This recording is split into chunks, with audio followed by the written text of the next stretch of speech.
Doctor Mohammad ইউনূসকে নিয়ে একটি চমকপ্রদ খবর এই মুহূর্তে রীতিমতো ভাইরাল আকারে সামাজিক মাধ্যমে ছুটোছুটি করছে। খবরটি বাংলাদেশের একটি পত্রিকা, দৈনিক বণিক বার্তা। এটি একটি অর্থনীতির পত্রিকা। আমি এর প্রিন্ট ভার্সন কখনো দেখিনি, ইন্টারনেটে এটি দেখি এবং যতটা জানি যে অর্থনীতি সংক্রান্ত একটি রিপোর্ট করে।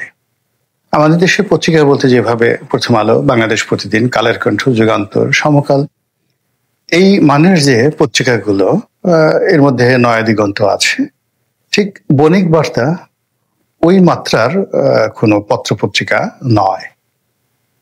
কিন্তু অর্থনীতির ক্ষেত্রে তাদের অনেক বক্তব্য বেশ গুরুত্বপূর্ণ। যেভাবে ইংরেজিতে একটা পত্রিকা রয়েছে ফাইন্যান্সিয়াল টাইমস, তো বাংলাদেশে ফাইন্যান্সিয়াল টাইমস না, ফাইন্যান্সিয়াল এক্সপ্রেস। তো এই পত্রিকাটি হয়তো 1000 কপি ছাপায়, কিন্তু এটির গুণগত মান, এখানে যে সাংবাদিকরা চাকরি করতেন বিভিন্ন সময়, কিন্তু এক সময় মজ্জেম ভাই নামে একজন সাংবাদিক ছিলেন এটার এডিটর হিসেবে। তো ফলে তাদের একটা কোয়ালিটি ছিল। তো বণিক বার্তারও অর্থনীতি সংক্রান্ত যে নিউজ বা প্রতিবেদন, এটি প্রশংসার দাবিদার। এই পত্রিকাটি গত 1 বছর ধরে সরকার সমর্থক, সরকারের খুব ঘনিষ্ঠজন, আরো স্পষ্ট করে বলে ডক্টর মোহাম্মদ ইউনূসের একেবারে নেক নজরের বান্দা হিসেবে বেশ পরিচিতি লাভ করেছে। তো সেই বণিক বার্তাতে ডক্টর মোহাম্মদ ইউনূস সম্পর্কে যে প্রতিবেদনটি ছাপা হয়েছে সেটি হলো আগামীতে যিনি বা যারা জাতিসংঘের মহাসচিবের পদ দখল করবেন বা পদ প্রাপ্ত হবেন, যাদেরকে মনোনয়ন দেওয়া হবে, এরকম একটি সম্ভাব্য তালিকা করে সেই তালিকার মধ্যে ডক্টর মোহাম্মদ ইউনূসের একটি সুন্দর হাসি মাখা ছবি তারা সংযুক্ত করে এমন একটা রিপোর্ট করেছেন, না ধরি মাছ না ছুঁই পানি। বক্তব্যের মূল প্রতিপাদ্য বিষয় হলো যে ডক্টর মোহাম্মদ ইউনূসকে জাতিসংঘের মহাসচিব পদে নিয়োগ দেওয়ার জন্য জাতিসংঘের কর্তৃপক্ষ, বিশেষ করে আমেরিকান লবিস্ট গ্রুপ, তারা প্রাণান্ত চেষ্টা করছে। বিষয়টি নিয়ে কেউ খোলামেলা আলোচনা করছে না, তাদের দাবি অনুযায়ী খোলামেলা আলোচনা করছে না। এমনকি তারা এটা যে একটা ভুয়া নিউজ বা এতে যে তাদের কোনো দায় দায়িত্ব নেই, বা তারা যে একেবারে দুধে ধোয়া তেঁতুলের বেশি, স্বাদ ধোয়া তেঁতুলের বেশি, এই জিনিসটা প্রমাণ করার জন্য তারা ডক্টর মোহাম্মদ ইউনূসের যে প্রেস সচিব তার সাক্ষাৎকার নিয়েছেন, যিনি একেবারে সহজ সরল বাংলায় বলে দিয়েছেন যে এটা একটা গুজব, এর কোনো সত্যতা নেই। তারপর তারা এই রিপোর্টটি ছাপিয়েছেন কেবলই মাত্র একটা বায়ু তৈরি করার জন্য, একটা বোম, বাতাসের বোম তৈরি করার জন্য, এবং এটি এই মুহূর্তে ডক্টর মোহাম্মদ ইউনূসের জন্য খুব বেশি দরকার। তো যেটা বলছিলাম যে জাতিসংঘের মহাসচিব যে পদটি, এটি সাধারণত মহাদেশ কেন্দ্রিক হয়, অঞ্চল ভেদে হয়। আমাদের এশিয়া সাবকন্টিনেন্টে, মানে পাক ভারত উপমহাদেশে বার্মার উথ হান্ট একসময় জাতিসংঘের মহাসচিব হয়েছিলেন। এখন যিনি আছেন তারপরে সিরিয়ালি ল্যাটিন আমেরিকা থেকে একজনকে নেওয়া হবে, এটি স্বাভাবিক। তো সেখানে বণিক বার্তা বাংলাদেশের পত্রিকা যেটা বলার চেষ্টা করছেন যে ডক্টর মোহাম্মদ ইউনূসের যোগ্যতা, কার্যকারিতা, তার গ্রহণযোগ্যতা বিশ্বব্যাপী এতটা উঁচু পর্যায়ে, হিমালয়ের এমন উচ্চতাতে যে জাতিসংঘ প্রতিষ্ঠা পরে যে ঘটনা কখনো হয়নি। অর্থাৎ এখানে আঞ্চলিকতার যে সিরিয়াল, এটি ব্রেক করা হয়নি, যা এই বছর ডক্টর মোহাম্মদ ইউনূসের জন্য ব্রেক হতে পারে, প্রথা ভেঙে যেতে পারে, এবং প্রথা ভেঙে পৃথিবীর প্রয়োজনে, আমেরিকার প্রয়োজনে ডক্টর মোহাম্মদ ইউনূসকে ওই জাতিসংঘের মহাসচিব পদে বসানো হতে পারে। ব্যাস, কেল্লা ফতে। আর আমরা যারা হুজুগে বাঙালি, তারা বলার চেষ্টা করছি, সি সি সি সি, আমরা কত খারাপ। আমেরিকা যাকে জাতিসংঘের মহাসচিব হিসেবে বসাতে চান, যিনি বিশ্ব মানব রূপে সারা পৃথিবীকে শাসন করার, সারা পৃথিবীতে শান্তি প্রতিষ্ঠা করার, সারা পৃথিবীর এ প্রান্ত থেকে ও প্রান্তে গণতন্ত্রে জয়গান করার জন্য যোগ্যতা সম্পন্ন, তার মতো একজন মহান ব্যক্তিকে আমরা কাদার মধ্যে ঢুকিয়ে যেভাবে ভেদা কাদার মধ্যে তাকে চুবাচ্ছি, তাকে অপমান করছি, লাঞ্ছিত করছি, এটা একটা কাজ হলো? আমরা তাকে একবার এনসিবির গডফাদার বানাচ্ছি, একবার তারে আমরা সুদখোর বলার চেষ্টা করছি, তার বিরুদ্ধে ওয়াজ করছি, একবার পক্ষে একবার বিপক্ষে। আবার তাকে এনসিপির যাকে বলা হয় কিংস পার্টির প্রতিষ্ঠাতা বলার চেষ্টা করছি। তিনি ক্ষমতা লোভী, আরো 50 বছর ক্ষমতায় থাকতে চান, এই ধরনের কথাবার্তা আমরা বলার চেষ্টা করছি। অনেকটা রবীন্দ্রনাথের সেই পাত্রী দেখা ঘটনার মতো, অথবা দাঁত থাকতে দাঁতের মর্যাদা না বোঝার মতো। তিনি যখন ক্ষমতায় ছিলেন না, আমরা মনে মনে স্বপ্ন দেখতাম যে এরকম একটা মানুষ যদি বাংলাদেশে ক্ষমতায় আসে, বাংলাদেশে লালে লাল হয়ে যাবে। এবং এটি লাল বিপ্লবের পর বাংলাদেশে সত্যিকার অর্থে আমরা যখন মহামানব ডক্টর মোহাম্মদ ইউনূসকে পেলাম, তখন আমরা তাকে কাজ করতে দিলাম না। খালি ঘানোর ঘানোর একবার যমুনাতে যায়, আবার যাকে বলা হয় তার সাথে দেখা করবে, এই ও দাবি মিলিয়ে এই লোকটার জীবনটাকে এমন ভাবে আমরা হারাম করে দিলাম। এই লোক যে সারা পৃথিবীতে 3-0 থিওরি দিয়ে সারা পৃথিবীকে মাত করেছে, ওই 3-0 থিওরির একটা শূন্য যদি বাংলাদেশে তিনি প্রয়োগ করতে পারতেন, তাহলে বাংলাদেশের দারিদ্র বিমোচন হয়ে যেত। এবং তিনি সেটা চেষ্টা করেছিলেন। আমরা সেই কাজটাকে নিতে পারিনি, যেমন দারিদ্র বিমোচন। তো দারিদ্র বিমোচনের জন্য গ্রামীণ ব্যাংককে শক্তিশালী করতে হবে, এবং গ্রামীণ ব্যাংকের কল্যাণে তো তিনি শান্তি পুরস্কার পেয়েছেন। এই জন্য শেখ হাসিনার জমানাতে গ্রামীণ ব্যাংককে যেভাবে ডলা দেওয়া হয়েছিল, যেভাবে গ্রামীণ ব্যাংকে তছনছ করে দেওয়া হয়েছিল, এর অবকাঠামো শেষ করে দেওয়া হয়েছিল, সেটাকে তিনি এসে পুনর্নির্মাণ করলেন। তিনি এই গ্রামীণ ব্যাংকের যত লোন ছিলেন জনকল্যাণে, দেশের কল্যাণে, সেই সমস্ত যাকে বলা হয় যে জরিমানাগুলো, এটা মওকুফ করালেন। এবং গ্রামীণ ব্যাংকের মাধ্যমে যেন বাংলাদেশের 18 কোটি মানুষ এখান থেকে ঋণ পেতে পারে, তিনি এরকম একটা মহাযজ্ঞ নিয়ে যখন কাজ শুরু করলেন, তখনই আমরা এমন সব কথাবার্তা বলে, এমন সব কর্মকাণ্ড করে, এই ভদ্রলোকের যেটা হৃদয় আছে, একটা মন আছে, একটা মানসিকতা আছে, সেগুলো দিয়ে একেবারে তাকে আমরা রীতিমতো তছনছ করে ছেড়ে দিলাম। আমরা তার এত মূল্যবান যে ডিম বা শূন্য, এটিকে রীতিমতো ঘোড়ার ডিম আমরা বানিয়ে দিলাম। এই জঘন্য যে প্রবৃত্তি আমাদের, এই জঘন্য প্রবৃত্তিকে উচিত শিক্ষা দেওয়ার জন্য আমরা যাতে সারা জীবন আফসোস করতে পারি, এই জন্য তাকে যারা বানিয়েছেন, আজকের ডক্টর মোহাম্মদ ইউনূসের পেছনে পশ্চিমাদের যে অখণ্ড সমর্থন রয়েছে, তারা এখন এখান থেকে উঠিয়ে নিতে চান। এই ঘটনা মানব জাতির ইতিহাসে অনেক ঘটেছে। আল্লাহ রাব্বুল আলামিন কখনো কখনো কোনো জাতিকে দিশা দেওয়ার জন্য, তাদেরকে পরিচালনা করার জন্য কখনো মানব পাঠান, কখনো মহামানব পাঠান, কখনো দানব পাঠান। তারপরে একটা সময় দেখা গেল যে তিনি সেই তার প্রেরিত মানব, দানব, মহামানব, অতিমানব, নবী, রাসূল তাদেরকে উঠিয়ে নিয়ে যান, বিরক্ত হয়ে উঠিয়ে নিয়ে যান। এর মধ্যে সবচেয়ে উল্লেখযোগ্য ঘটনা হলো জেসাস, হযরত ঈসা আলাইহিস সালামকে আল্লাহ রাব্বুল আলামিন দুনিয়া থেকে উঠিয়ে নিয়ে গিয়েছিলেন। এর কারণ হলো বনী ইসরাইল জাতি এতটা নাফরমান, এতটা অবাধ্য, এতটা গুনাহগার ছিল যে আসলে তাদের কপালে হযরত ঈসা আলাইহিস সালামের মাধ্যমে আল্লাহর হেদায়েত এটা ছিল না। ফলে এই জাতি বহু বছর, শত শত বছর ধরে অপমানিত, লাঞ্ছিত হয়েছে এবং হয়ে যাচ্ছে এখন পর্যন্ত। তদ্রূপ এই বাঙালি জাতি একজন ডক্টর মোহাম্মদ ইউনূসকে তারা পেয়েছিল। এবং ঠিক আমাদের দেশে যারা ওলি আল্লাহ গাউস করতে পারছেন, বিশেষ করে যারা ওয়াজের ময়দানে, যেমন মাওলানা ইব্রাহিম হাফিজুল্লাহ রহমতুল্লাহ, তারপরে অন্যান্য যে সকল বিশ্ববিজয়ী দুনিয়া কাঁপানো ইসলামী বক্তা জনাব তারিক মনোয়ার, তারপরে ওই যে রাশমিকা মান্দানাকে নিয়ে যিনি খুব প্রশংসা করেছেন, আরেকজন খুব বিখ্যাত ওয়াইজিন আছেন, আমি ভদ্রলোকের নাম বারবার মনে করি আবার বারবার ভুলে যাই, অনেক সুন্দর মিষ্টি করে হাসেন, কুষ্টিয়া বাড়ি, এবছর জামাত ইসলামী তাদেরকে মনোনয়ন দেবেন।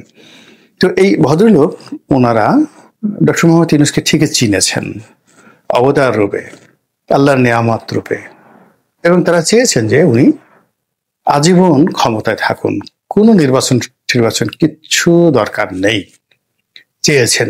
কিন্তু যা হয় যুগে যুগে, মানে আমাদের অবাধ্য সমাজ যেভাবে এই সকল মহামানবের কথা শুনছে না, সে অনুযায়ী ডক্টর মোহাম্মদ ইউনূসের প্রতি ভক্তি শ্রদ্ধা দেখাচ্ছে না।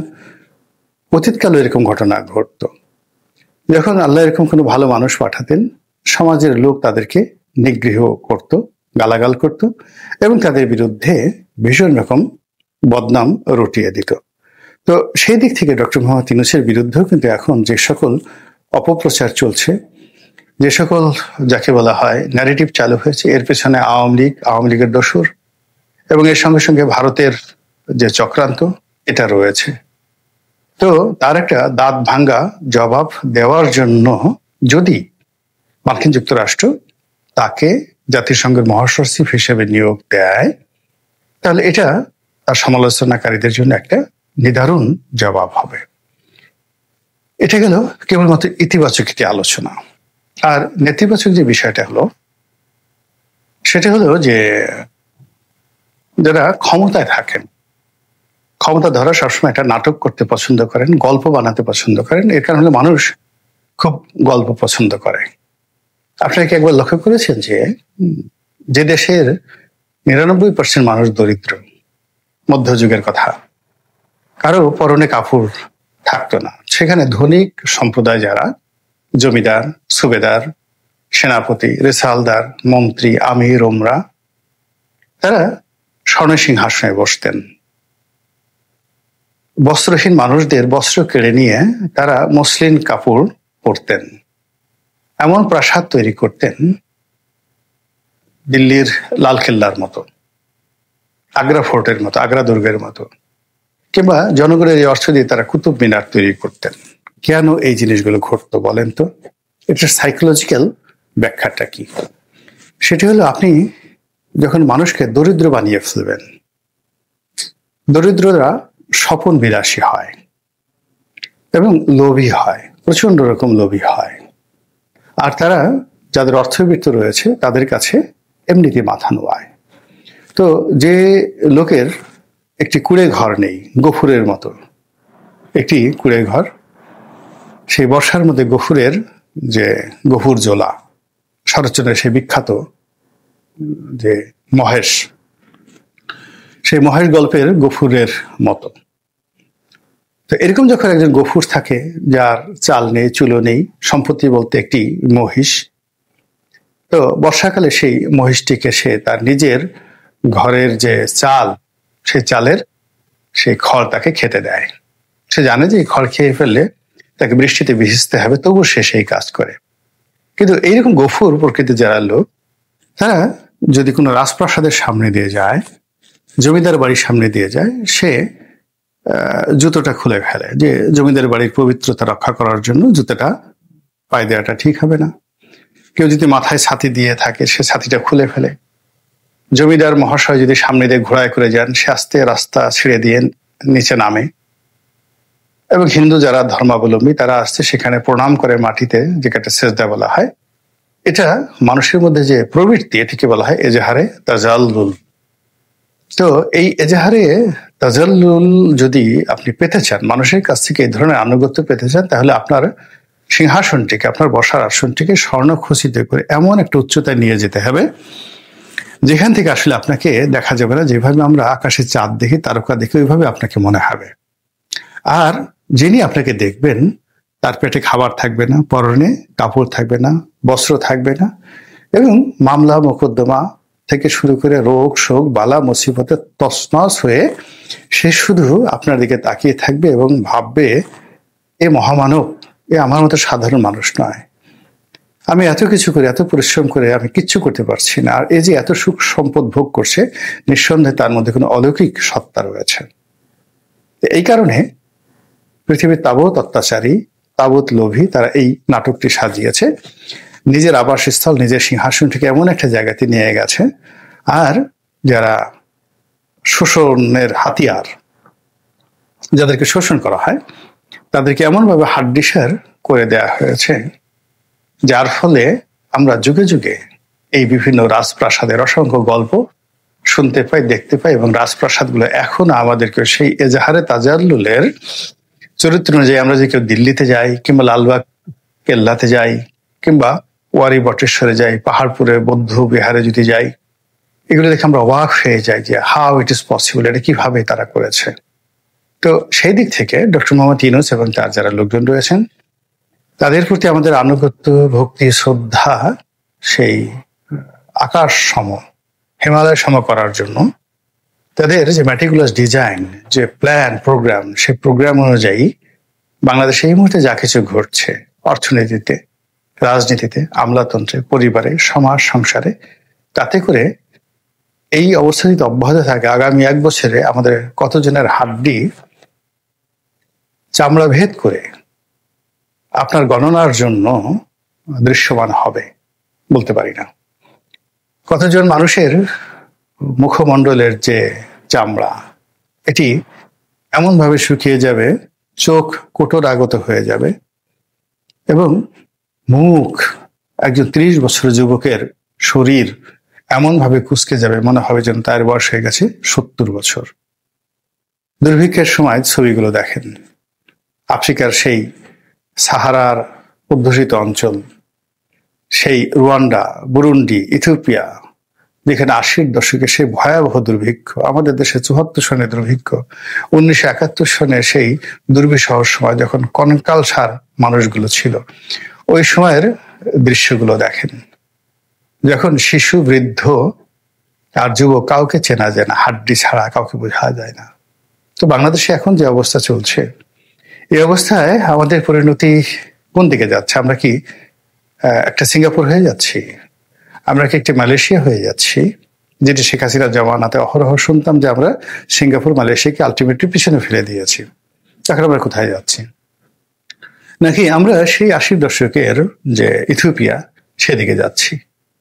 আমাদের ডক্টর মোহাম্মদ ইউনূস কি আগামী 50 বছর ক্ষমতায় থাকবেন, নাকি বণিক বার্তার খবর অনুযায়ী তিনি জাতিসংঘের মহাসচিব হয়ে যাবেন? আমরা কি তাকে রাখতে পারবো? আমরা কি তাকে পাবো, নাকি তাকে আমরা হারিয়ে ফেলবো? তিনি কি আমাদের জন্য নেয়ামত, নাকি অন্য কিছু? তিনি কি শান্তির দূত, নাকি অশান্তির দূত? এই জিনিসগুলো আগামীতে এত চমৎকারভাবে লিখিত থাকবে, লিখিত হবে, মূল্যায়িত হবে, যা এই বাংলায় আর কখনো হয়নি। বিএনপির জাতীয় সংসদ নির্বাচনে যারা মনোনয়ন পেয়েছেন, ইতিমধ্যে এরকম 237 জনের নাম ঘোষণা করা হয়েছে। আরো যে পদ পদবীগুলোতে, সংসদীয় আসনগুলোতে এখনো নাম ঘোষণা করা হয়নি, সেগুলো খুব দ্রুত ঘোষণা করা হবে। ফেব্রুয়ারি মাসে নির্বাচনকে কেন্দ্র করে বিএনপির মধ্যে একটা শ্বাস রব পড়ে গেছে। আর যারা নির্বাচনে মনোনয়ন পেয়েছেন, পুরো নির্বাচন প্রক্রিয়াটিকে আনন্দমুখর করার জন্য পোস্টার, বিলবোর্ড, মিছিল, মিটিং থেকে শুরু করে নির্বাচনের যে গতানুগতিক ধারাগুলো রয়েছে, সেটা সারা বাংলাদেশে একেবারে টইটুম্বর অবস্থায় রয়েছে। এই যে একটা জোয়ার বিএনপি তুলে দিয়েছে, এই জোয়ারের ফলে কি হলো? এই সময়টিতে যে সকল নির্বাচনের পথে অনিশ্চয়তা ছিল, নির্বাচনের মাঠে যে সকল খবর ছিল, যে সকল চাউর হওয়া যাকে বলা হয় ভাইব ছিল, জামাতের দাপট ছিল, এনসিপির দাপট ছিল, সবগুলো রীতিমতো কচু খেতে রীতিমতো বিলীন হয়ে গেছে। এখানে কচু খাত বলতে ঢাকার মিরপুরের যে ডিজিএফ এর অফিস কচু খাত, আমি সেটা বলছি না।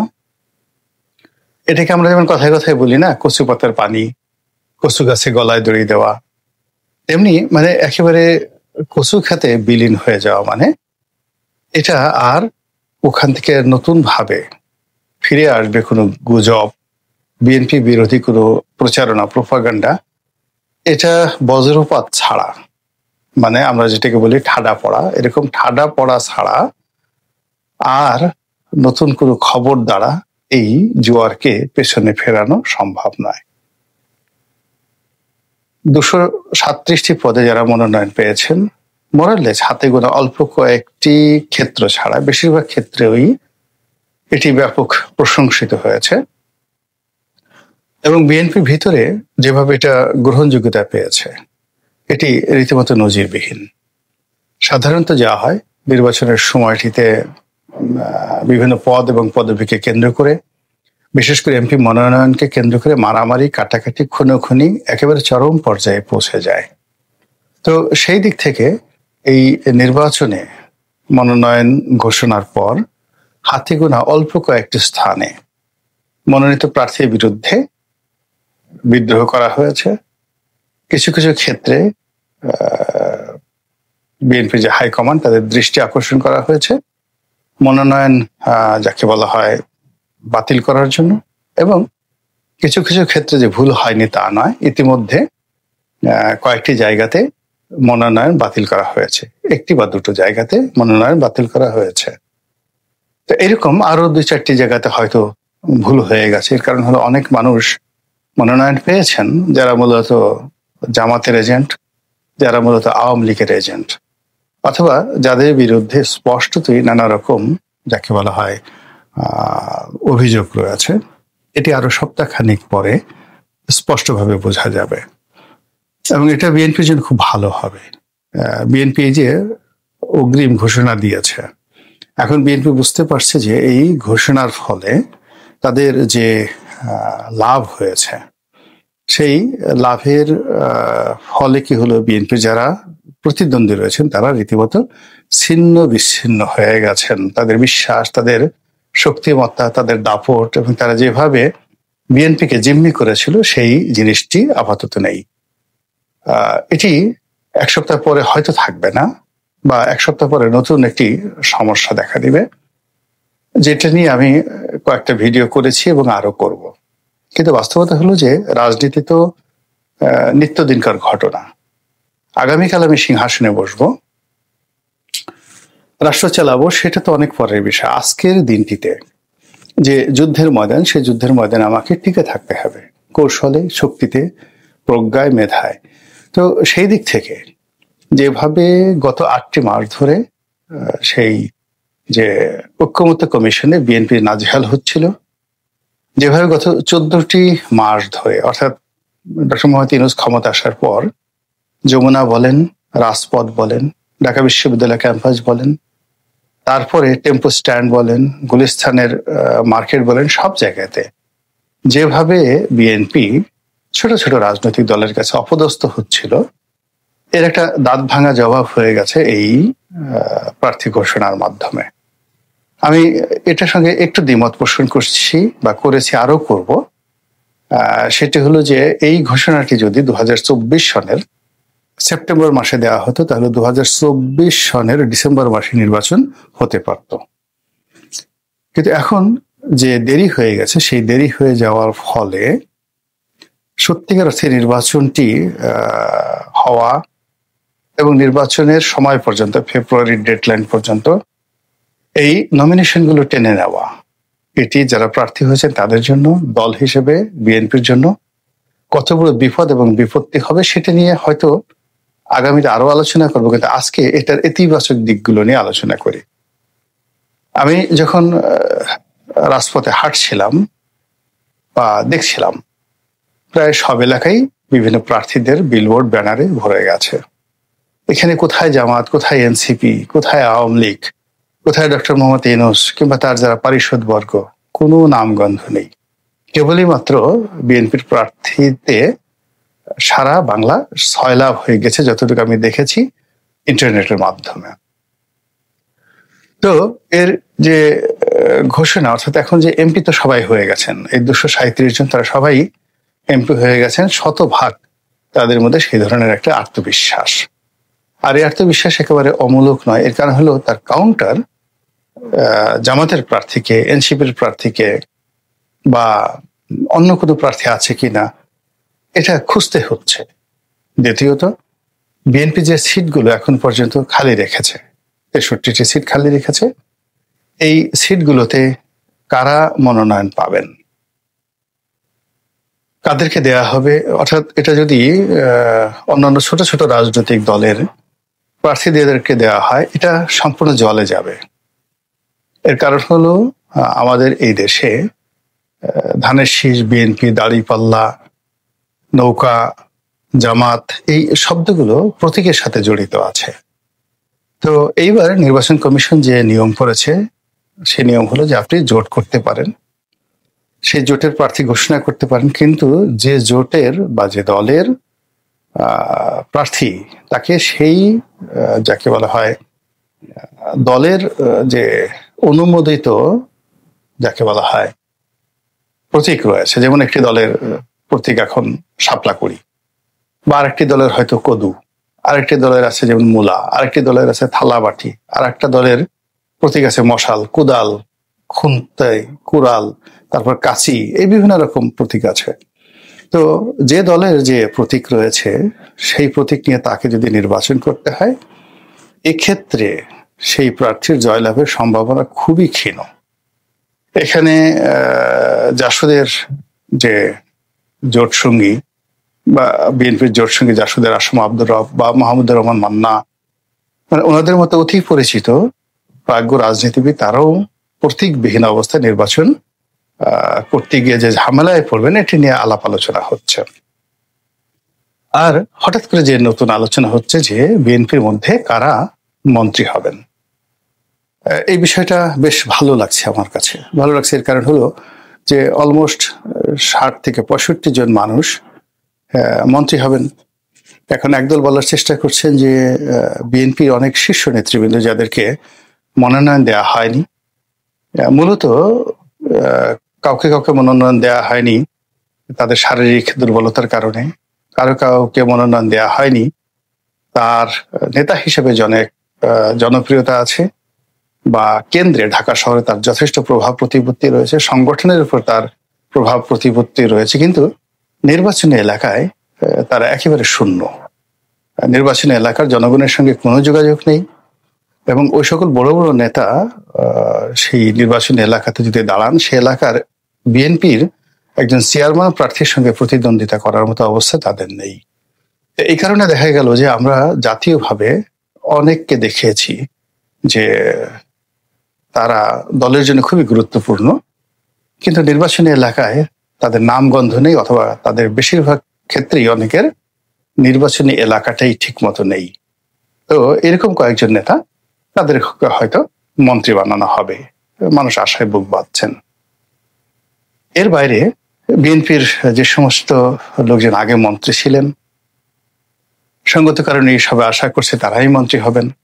যেমন শিক্ষা প্রতিমন্ত্রী ছিলেন, সফল শিক্ষা প্রতিমন্ত্রী, মানে যখনই এহসানুল হক মিলন বা ডক্টর এহসানুল হক মিলনের কথা বলা হয়, তখন তার নামের সঙ্গে কয়েকটি শব্দ এসে যায়। প্রথমত সাবেক সফল শিক্ষা প্রতিমন্ত্রী, দ্বিতীয়ত তিনি এই অবসর সময়ে একটি পিএইচডি ডিগ্রি করেছেন, তাও বিশ্বের নাম করে একটি বিশ্ববিদ্যালয় থেকে খুব কষ্ট করে পিএইচডি ডিগ্রি করেছেন, এবং সেই পিএইচডি ডিগ্রি আবার জনাব তারেক রহমানকে তিনি উৎসর্গ করেছেন। তো সেই যে পিএইচডি ডিগ্রি তিনি নিয়েছেন ডক্টর এহসানুল হক মিলন, তারপর সাবেক সফল শিক্ষা প্রতিমন্ত্রী, এবং 2018 সনে তিনি দলের মনোনয়ন না পাওয়ার পরেও তাকে যেহেতু এবার মনোনয়ন দেওয়া হয়েছে, সঙ্গতির কারণে এবার তাকে মন্ত্রী বানানো হবে। কি মন্ত্রী বানানো হবে? একেবারে শিক্ষামন্ত্রী।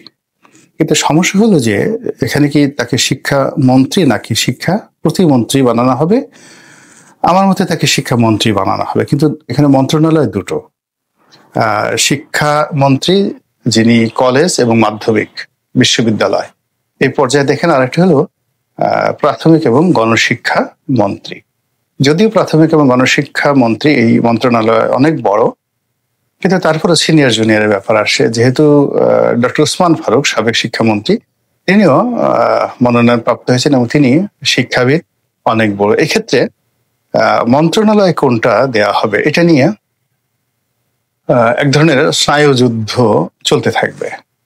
কিন্তু আমি নিশ্চিত যে এহসানুল হক মিলনের যে ক্যারিশমা আর ডক্টর ওসমান ফারুক তার যে ব্যক্তিত্ব, এই দুয়ের মধ্যে যদি মানে প্রতিযোগিতা শুরু হয়, তাহলে সেক্ষেত্রে নেগোসিয়েশন করার ক্ষমতা, ক্যারিশমা, এটা জয়লাভ করবে। অর্থাৎ এহসানুল হক মিলন শিক্ষামন্ত্রী হবেন, আর উনি ওসমান ফারুক যাকে বলা হয় প্রাথমিক এবং গণশিক্ষা মন্ত্রী হতে পারেন যদি আগের ধারাবাহিকতা থাকে। এখন নতুন যদি তারেক রহমান সাহেব কাউকে দেন সেটা নিয়ে পরে আলোচনা করব।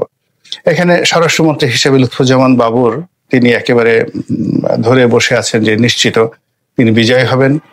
আবার নতুন করে পরিপূর্ণ এবার কোনো প্রতিমন্ত্রী নয়, একেবারে স্বরাষ্ট্রমন্ত্রী হয়ে যাবেন লুৎফুজ্জামান বাবর। তাহলে আলতাফ হোসেন চৌধুরীর কি হবে? তিনি তো সাবেক বাণিজ্য মন্ত্রী ছিলেন, সাবেক যাকে বলা হয় স্বরাষ্ট্রমন্ত্রী ছিলেন। এবার হয়তো তাকে একটা মন্ত্রণালয় দেওয়া হবে। সেক্ষেত্রে প্রতিরক্ষা মন্ত্রী এখন নতুন একটা ট্রেন্ড চালু হয়েছে ডক্টর মোহাম্মদ ইউনূসের জামানাতে। এখানে প্রতিরক্ষা মন্ত্রণালয় দেখা গেল যে সবসময় এটা প্রধানমন্ত্রীর ব্যক্তিগত থাকে, তো এটা হয়তো ওনাকে দেওয়া হতে পারে, বা অন্য কোনো যে কোনো একটা সিনিয়র মন্ত্রণালয়।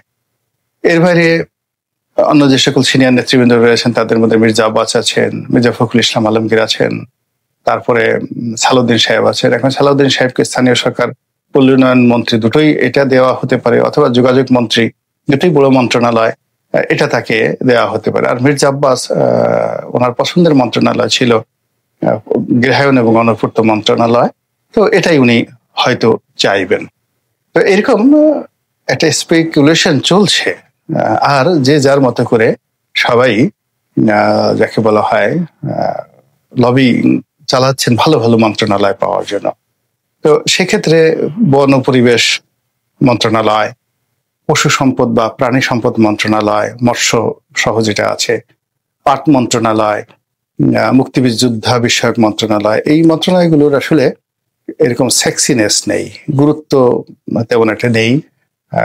ফলে এগুলো নিয়ে মানুষ তেমন একটা দৌড়াদৌড়ি করছে না। এটা হয়তো অনেককে দলের যারা যে সমস্ত নিতান্ত ভালো মানুষ আছে, সিনিয়র আছে, নম্র সম্র লোক আছে, তাদেরকে দেওয়া হবে। ধর্ম মন্ত্রণালয়টা হয়তো কোনো জোট সঙ্গী মামুনুল হক যদি আসেন, তাকে মামুনুল হককে ধর্মমন্ত্রী বানানো যেতে পারে, বা অন্য যে সকল জাকের পার্টি যদি এখানে আসে, জাকের পার্টির মোস্তফা বিন ফয়সাল সাহেবকে বানানো হতে পারে। এরকম নানা রকম ক্যালকুলেশন এখানে কিন্তু হচ্ছে।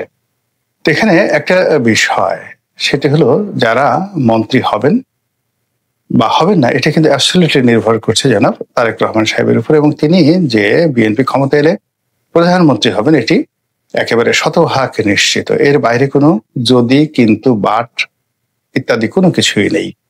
এখানে তারেক রহমান সাহেব প্রধানমন্ত্রী আর বেগম জিয়া উনি রাষ্ট্রপতি থাকবেন, এইভাবে মোটামুটি বিএনপি প্ল্যান এবং প্রোগ্রাম করে এগোচ্ছে। আর বিএনপি নেতারা তো বললাম যে মন্ত্রণালয়, সবচেয়ে সেক্সি মন্ত্রণালয়গুলো যেগুলো আছে সেগুলো। ওদিকে আর একটা ব্যাপার, যেমন যুব ক্রীড়া মন্ত্রী হিসেবে এরশাকের নাম আসবে, বিকজ তার বাবা এটাতে ছিলেন, আর তিনিও যেহেতু স্পোর্টস ওরিয়েন্টেড পছন্দ করেন, তাকে সেই মন্ত্রণালয় দিতে পারে। আব্দুল আল মিন্টু, তাকে বাণিজ্য মন্ত্রণালয় দেওয়া যেতে পারে বা দেওয়া হবে। এ ব্যাপার অনেকে, শিল্প মন্ত্রণালয়ের জন্য হয়তো অন্য কোনো শিল্পপতি, এখন বিজিএমবি যিনি সভাপতি আছেন, তাকে সেই শিল্প মন্ত্রণালয় দেওয়া হতে পারে। এরকম নানা রকম যাকে বলা হয় প্ল্যান প্রোগ্রাম হচ্ছে। এবং যারা এই ধরনের কথাবার্তা বলছেন, বলার সঙ্গে সঙ্গে মন্ত্রী প্রার্থী, এমপি প্রার্থী বা বিএনপি নেতারা বলার সঙ্গে সঙ্গে তাদের মধ্যে এক ধরনের জাগরণ তৈরি হয়ে যাচ্ছে। তাদের ব্রেনের যে নিউরনগুলো নিদারুণ ভাবে নড়াচড়া করছে। সঙ্গে সঙ্গে তাদের চেহারার মধ্যে একটা মন্ত্রী ভাব চলে আসছে। নতুন নতুন প্রাকৃতিক ভাবে দেহের মধ্যে কোষ তৈরি হচ্ছে। অনেকে তাদের যারা আপনজন, মঞ্চে হলে কেমন ফুলের তোড়া দিবেন, কিভাবে তাদেরকে সম্বর্ধনা জানাবেন, কিভাবে তাদের কাছাকাছি হবেন, এটা এখন থেকে কিন্তু শুরু হয়ে গেছে। এবং যে সকল হেভিওয়েট বা সম্ভাব্য প্রার্থী, তারা যে কেবলমাত্র এমপি হবেন এই চিন্তা তাদের আশেপাশের লোকজন করছে না। তারা মন্ত্রী হবেন এবং কোন মন্ত্রণালয় পাবেন এবং কোন মন্ত্রণালয় পাওয়া উচিত, এগুলো নিয়ে দেখবেন এখন বিএনপির যারা মনোনয়ন পেয়ে গেছেন তাদের ড্রয়িং রুম সরগরম। এবং নেতারা কর্মীরা এসে বলছেন, স্যার বা ভাই, আপনি তো এই মন্ত্রণালয় পাচ্ছেন বা এটা হবেন। বা তারেক রহমান সাহেবের যারা ঘনিষ্ঠ লোকজন তারা বলার চেষ্টা করছেন যে ইউ শুড স্টার্ট নাও। প্রধানমন্ত্রী হিসেবে দায়িত্ব নিতে হলে আপনাকে আজকের থেকে প্রস্তুতি নিতে হবে। কি কথা বলবেন, প্রথম 1 মাসে কি কাজ করবেন, প্রথম 90 দিনে কি কাজ করবেন, এই বিষয়গুলো আপনাকে এখনই পরিকল্পনা করতে হবে। এবং এর ফলে কি হলো, তাদের সবার মধ্যে এক ধরনের রেনেশা তৈরি হয়ে গেছে, এক ধরনের আত্মবিশ্বাস তৈরি হয়ে গেছে, এক ধরনের শক্তি এবং জৌলুস আপনি তাদের চালচলন আচরণে যাকে বলে লক্ষ্য করবেন।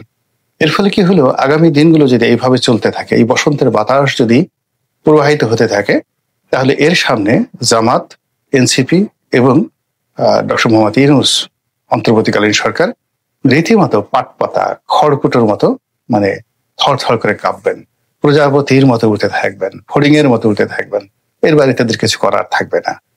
কিন্তু সমস্যাটা হলো, মানুষ যখন ইলিউশন, কল্পনা, স্বপ্নের একেবারে একটা সর্বোচ্চ জগতে যায়, আর বাস্তবটা যখন খুব নড়বড়ে থাকে, যেমন ধরুন বিক্ষুব্ধ পদ্মা পাড়ি দিচ্ছেন, যমুনা বা মেঘনা নদী পাড়ি দিচ্ছেন, তো বড় বড় ঢেউ হলো, ঝড় হচ্ছে, তো এর মধ্যে আপনি সেই নৌকায় দাঁড়িয়ে দাঁড়িয়ে গুরুত্বপূর্ণ কাজ করছেন, এনিথিং, মানে একেবারে খুবই গুরুত্বপূর্ণ একটি কাজ।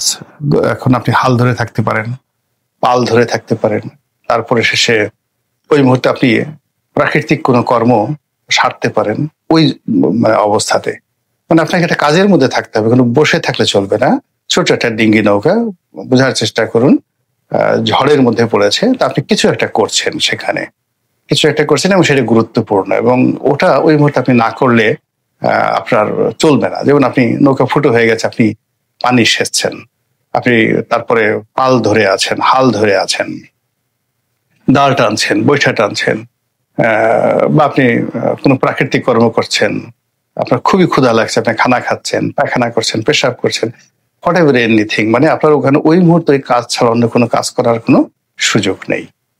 আর ওই কাজ করতে করতে গিয়ে আপনি হঠাৎ স্বপ্নে বিভোর হয়ে গেছেন, আপনার বিয়ে হবে, আপনি মানে নদী পার হবে সেটা পরের ব্যাপার, আপনার বিয়ে হচ্ছে, বাসর ঘরে যাচ্ছেন, আপনার স্ত্রীর সন্তান হচ্ছে, আপনার স্নেহময় সন্তান সন্ততি আপনার দিকে আসছে গিয়ে, এরকম নানা রকম আপনি স্বপ্ন দেখছেন।